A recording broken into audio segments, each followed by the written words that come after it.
नमस्कार, मैं doctor Lokesh Bhalke MBBS MD medicine मेरे इस यूट्यूब चैनल उषा नेरा मैम पर आपका स्वागत करता हूं।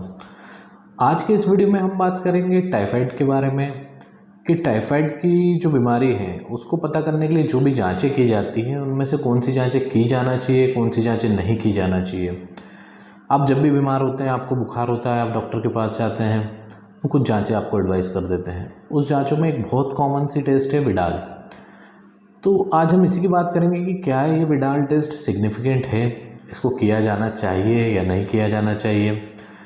तो सबसे पहले मैं आपको बता दूं कि ये जो विडाल की जांच होती है ये 100 साल पुरानी जांच है। इसकी खोज हुई थी अपने 1896 में।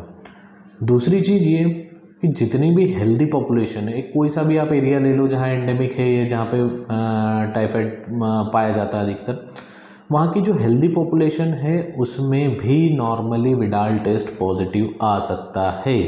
जी हाँ, लो टाइटर में 1:80, 1:160 ये लो टाइटर कहलाता है। इसमें जो हेल्दी पॉपुलेशन है उसमें भी ये पॉजिटिव आ सकता है। अब आप गए डॉक्टर के पास, खासकर ग्रामीण एरिया में ये होता है कि आप जब भी डॉक्टर के पास जाते हैं, आपको एक टेस्ट करा दिया विडाल, उसमें ये आ गया 1:80, 1:160। डॉक्टर ने आपको बोल दिया कि अरे आपको तो टाइफाइड है, आपको तो 3 दिन आना है, आपको इंजेक्शन लगवाना। तो ये बहुत कॉमन सब प्रचलन कुछ दिनों से मैं देख रहा हूँ, ये ग्रामीण क्षेत्रों में खासकर हो रहा है।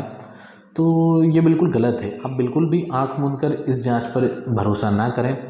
उसके कुछ कारण हैं जो मैं आपको बता रहा हूँ। जैसे कि ये टेस्ट जब होती है आइडियली तो इसको 7 दिन के बाद पॉजिटिव आती है। 7 दिन से 4 वीक के भीतर इस टेस्ट को किया जाना चाहिए। उसके अलावा मैंने बताया कि हेल्दी पॉपुलेशन में ये टेस्ट पॉजिटिव आ सकती है। तो आप बीमार हैं या आपको वाकई में टाइफाइड हुआ है, ये क्लेरिफाई नहीं होता इस टेस्ट से। इसके अलावा दूसरी बीमारियां होती हैं जैसे कि मलेरिया हो गया, टाइफस फीवर हो गया, आपको लीवर की समस्या है, तो भी ये टेस्ट पॉजिटिव आ सकता है। इसके अलावा अगर हम बात करें, अगर आपने पहले कभी टाइफाइड का वैक्सीन लगवाया है या आपको पहले कभी टाइफाइड का इन्फेक्शन हुआ है तो भी ये जांच पॉजिटिव आ जाती है। तो फिर इस जांच पे हम भरोसा नहीं करें डॉक्टर साहब, तो किस जांच पे करें? हमें कैसे पता चलेगा कि हमें टाइफाइड है या नहीं है? तो उसके लिए इस जांच के अलावा भी अन्य जांचें हैं जो खासकर कल्चर कहते हैं, जिसे कल्चर में थोड़ा समय लगता है, पर ये जांच विडाल टेस्ट के कंपैरिजन में काफ़ी अच्छी है। तो कल्चर किस चीज़ का कर सकते हैं? कल्चर हम ब्लड का कर सकते हैं। ब्लड कल्चर में 40 to 80% सेंसिटिविटी होती है कि आपको पता चल जाएगा कि टाइफाइड फीवर है।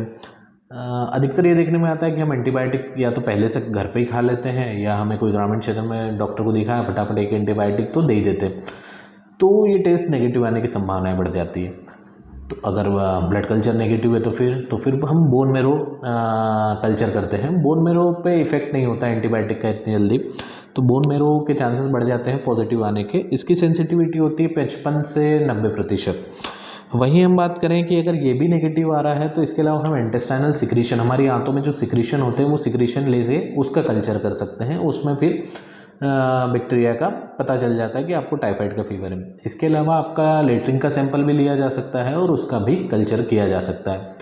तो कुल मिला के आज के इस वीडियो में मैं यही आपको बताना चाह रहा हूँ कि अगर आपको बुखार आ रहा है, आपकी जांच हो रही है, जांच में विडाल टेस्ट है, तो उस पर कृपया करके आँख मूंद कर भरोसा ना करें। एक अच्छा फिजिशियन, एक अच्छा डॉक्टर ही इस जांच को व्यवस्थित तरीके से इंटरप्रेट करता है। कैसे करता है? एक तो वो क्लिनिकल सिनारियो देखता है कि आपको एक्चुअल में फ़ीवर है, किस टाइप का फ़ीवर है, कोई रोज़ स्पॉट तो नहीं है या नहीं। उसके अलावा आपकी जांचें क्या बोलती है, आपका आप जिस एरिया से आए हैं वहाँ का हेल्थ स्टेटस क्या है, वहाँ पे वो डिजीज़ एंडेमिक है या नहीं है। तो ये बहुत सारे फैक्टर्स होते हैं। तो बेटर है कि इस विडाल टेस्ट को अवॉइड करें। विडाल टेस्ट अगर एकदम पॉजिटिव आता भी है थोड़ा सा लो टाइटर में, तो एकदम से घबराएं ना, मन में ये ना बैठा ले अरे मुझे तो टाइफाइड में। क्योंकि पेशेंट अधिकतर मैंने ये देखा है, वो जब भी आते हैं वो बोलते हैं डॉक्टर साहब मुझे तो बार बार टाइफाइड हो जाता, मुझे तो बार बार टाइफाइड हो जाता। उनसे पूछो किसने बोला, तो डॉक्टर साहब हमारे गाँव में हमने दिखाया था, वहाँ पर हमने डॉक्टर साहब को दिखाया, उन्होंने जाँच कराई थी, तो उसमें ये थोड़ा सा टाइफाइड तो हमारा हमेशा ही रहता है, ख़त्म ही नहीं होता, ख़त्म ही नहीं होता। तो ये उन लोगों के लिए खासकर बात है जो इस तरीके की बातें करते हैं। आँख मूंद कर भरोसा इस जांच पर ना करें, किसी अच्छे चिकित्सक की सलाह लें। मैं doctor Lokesh Bhalke MD medicine, मेरे इस यूट्यूब चैनल को आप सब्सक्राइब करें। इसी तरीके की जानकारियाँ इस चैनल पर मैं अधिकतर देता रहता हूँ। धन्यवाद।